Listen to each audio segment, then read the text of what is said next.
আজকে আমি চাট মশলা রেসিপি দেখাবো বন্ধুরা। এই মশলাটা আপনারা সব কিছু জায়গায় দিতে পারবেন। কড়াইতে প্রথমে তেজপাতাটা দিয়েছি, হ্যাঁ, তেজপাতার উপরে আমি এই শুকনো লঙ্কাগুলো দিয়ে দিলাম। এই মশলাটা মানে চানা, মাছ, মাংস সব কিছুতেই দিলে খুব সুন্দর লাগবে। এটা ভাজা ভাজা হয়ে আসলে, ভাজা ভাজা হয়ে গেছে, এটাকে তুলে নেব। এবার কড়াইতে দেবো গোলমরিচ, এটাকে একটু ভেজে নেবো হালকা করে। গোলমরিচ ফাটতে আরম্ভ করলে ধনে দিয়ে দেবো।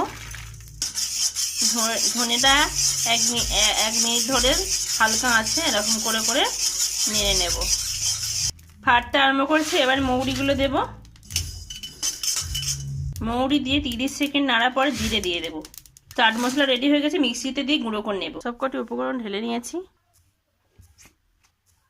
চানা মশলা রেডি। কেমন হয়েছে বলুন বন্ধুরা।